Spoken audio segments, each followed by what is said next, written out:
sa bayan ang balita ang mga bilanggo ay aalis na. Nang unang malaman ang balita ay natakot ang lahat. At pagkatapos ay sumunod ang iyakan at paghinagpisan. Ang mga kaanak ng mga bilanggo'y nagtakuhang parang mga baliw. Pumunta sa kumbento at sa kwartel. Sa kwartel at sa tribunal. At sa dahilan ng wala silang matagpuang anumang solusyon ay pinuno nila sa sigaw at iyak ang buong lansangan. Ang kura ay nagkulong sa kanyang kwarto dahil sa may sakit. Ang alperes ay nagdagdag ng bantay na siyang sumasalubong sa mga nagmamakaawang babae sa tulong ng kulata ng baril. Ang walang silbing kapitan sa bayan ay parang mas lalo pang nawalan ng kabuluhan kaysa dati. Sa harap ng bilangguan ay tumakbo paparating ang mga malalakas pa. Ang mga pagod na ay naglupasay sa lupa at tinawag na lang ang pangalan ng kanilang mga minamahal. Nakapasok ang araw pero isa man sa mga kaawa-awang babaitang iyon ay hindi nakaisip na umuwi. Si Doray, ang masayahit at maligayang asawa ni Ginoong Pilipo, ay patakbo-takbong kilig ang anak kapwa sila'y umiiyak. Umuwi na kayo ang payo ng kanyang mga tao. Lalagatin ang iyong anak. Ano pat siya'y mabubuhay kung wala rin namang magtuturo? Ang sagot ng naghihinagpis na babae. Ang asawa niyo'y walang sala. Malamang na makabalik. Oo, kung patay na kami. Si Kapitana Tinay ay umiiyak at tinawag ang anak niyang si Antonio. Ang matapang na Kapitanang Maria ay nakatanaw sa maliit na salang bakal na sa loob niyo'y naroon ang kanyang kambal ang kabugtong niyang anak. Naroon din ang biyanang babae ng manghawa ng nyog. Hindi umiiyak palakad-lakad. Dito ay kinampay ang bisig na hakalilis at nagtatalumpati. Nakakita na ba kayo ng ganito? Huli ng aking si Andong, barilin ipasok sa pangwan at iluwas sa kabisera. Dahil sa lamang sa may bagong pantalon, kailangan ito ipaghiganti. Ang mga Guardia Civil ay nagmamalabis. Sinusumpa ko kapag nakakita akong muli ng isa sa kanila na humahanap ng isang sulok sa aking bakuran gaya ng madalas mangyari ay lulumpuhin ko ito. Lulumpuhin ko o kundi ay ako ang lulumpuhin. 20 kaunting tao ang nakikiisa sa matapang na biyanan. Sa lahat ng ito, ang may kasalanan ay si Ginoong Crisostomo, ang buntong hininga ng isang babae. Ang guro ng paaralan ay kahalubilo rin ang mga tao. Si Nor Juan ay hindi nagkukuyumos, nalungkot ng mga kamay walang dalang pala, ni metrong panukat. Nakakaluksa siya. Narinig siya ng masamang balita at sa pagsunod sa ugali niyang ipagpalagay na nangyayari sa mga bagay na darating ay pinagluluksa na nga si Ibarra. Nang ikalawang hapon ay isang karitong walang bubong na hinihila ng 2 baka ang huminto sa harapan ng tribunal. Ang kariton ay pinagkukulumpulan ng mga taong nagtatangkang alisin iyon ng singkaw at durugin. Kayong gawa ng ganyan, ang sabi ni Kapitana Maria. Gusto ba ninyo sila'y paglakarin? Ang bagay na ito nakapagpatigil sa mga kamag-anak. 20 sundalo ang lumabas at pinaligiran ang kariton. Lumabas ang mga bilanggo. Ang naunay si Ginoong Pilipo. Nakatili, nakangiting bumati sa kanyang asawa. Si Doray ay humagulgol ng hiyak at nahirapan ang 2 sundalo sa pagpigil sa kaniyang yakapin ng asawa. Si Antonio na anak ni Kapitana Tinay ay lumitaw na umiiyak na parang bata, bagay na nakakapagpaulol pa sa sigawan ng kanyang mga kaanak.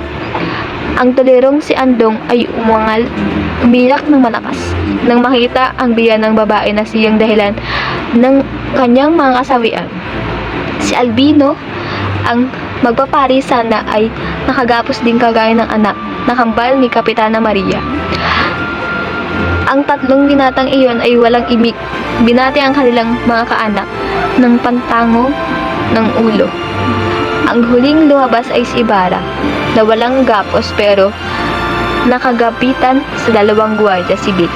Ang binatay namumutla, lumanghap ng lumingap na naghahanap ng isang kaibigan. Iyan ang may kasalanan, ang sigaw ng marami. Iyan ang may kasalanan, at siyaw walang tali. Ang aking manugang na walang ginawang anuman ay siyang naka-esposas. Si Ibarra ay humanap sa kanyang bantay. Talian niyo ako, pero talian niyo akong mabuti. Abot si, sabi niya. Hindi po ganun ang inuutos sa amin. Talian niyo ako, sumunod ang mga sundalo. Ang alperes ay lumabas na nakakabayo, nabalot ng sandata ang buong katawan. Sinundan siya ng mga 10 o 15 sundalo pa. Ang bawat isa sa mga kinulong ay may kamag-anak na nagmamakaamo, umiyak ng dahil sa kanila at tumawag ng masarap na palayaw. Si Ibarra ang tanging walang pati, si Nor Juan at ang guro sa eskwelahan. Ano ang ginawa sa inyo ng asawa ko at anak ko? Ang sabi sa kanya ni Doray na umiiyak. Masdan ninyo ang kaawa-awa kong anak. Inalisan nyo ng magulang. Ang hapis ng mga kaanak ay napalitan ng pagkagalit sa binata. Sinabing siyang may gawa ng gulo. Ipinag-utos ng Alvarez ang paglakad. Isa kang duwag. Ang sigaw ng kanyang biyanan na ni Andong. Samantalang ang iba'y nakikipaglaban ng dahil sa iyo. Ika'y na may nagtatago duwag. Sumpain ka nawa. Ang sabi ng isang mata na lalaki. Sumunod sa kanya, sumpain ka nawa sa perang inipon ng iyong angkan para gambalayan ng aming katahimikan. Taksil. Mabubuti sa iyo ang pitayin. Aliktiya, erehe. Ang sigaw sa kanya ng isang kamag-anak ni Albino at hindi nakapagpigil na dumampot ng isang butong ipinukol. Ang halibawang ito'y agad ginaya kaya't lumagapak sa binata ang ulan ng batoy lupa. Tiniis ito ni Ibarra ang walang kainik-inik, di pang pumihi, di daing man lamang ang paghiganting iyon ng mga pusong masama ang loob sa kanya. Iyon ang pabaon, iyon ang paalam na dulot sa kanya ng kanyang bayang ikinalalagyan ng lahat ng kanyang mga pag-ibig.